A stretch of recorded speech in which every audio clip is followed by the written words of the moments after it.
In 1902, Ellen White wrote, "Not long hence, these cities will suffer under the judgments of God. San Francisco and Oakland are becoming as Sodom and Gomorrah, and the Lord will visit wrath upon them."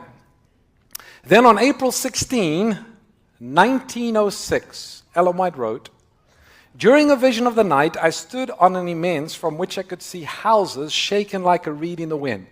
Buildings, great and small, were falling to the ground. Pleasure resorts, theaters, hotels, and the homes of the wealthy were shaken and shattered.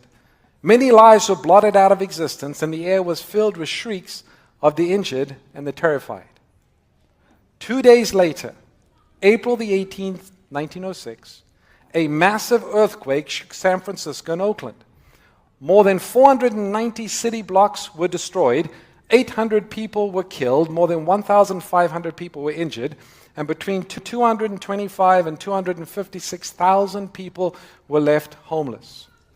Property was destroyed at a rate of $1 million every 10 minutes by the fire that swept through the city following the earthquake. Then in the book Testimonies for the Church, Volume 9, page 11, Ellen White describes something that she saw in New York City. Let me read it to you.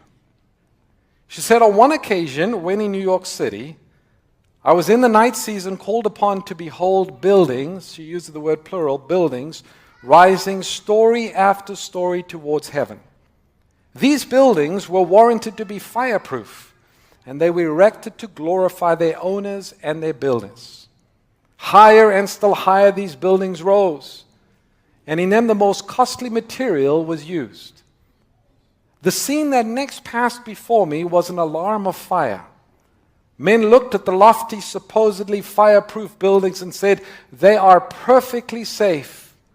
But these buildings were consumed as if made of pitch. The fire engines could do nothing to stay their destruction.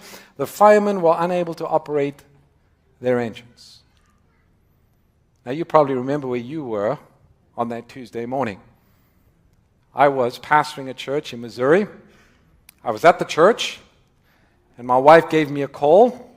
She said, "Oh, somebody called the house, and they said something's happened in New York. You need to turn on the news." Well, at the church, there was a TV at the back, and I went and I turned the TV on, and I saw one of the Twin Towers burning.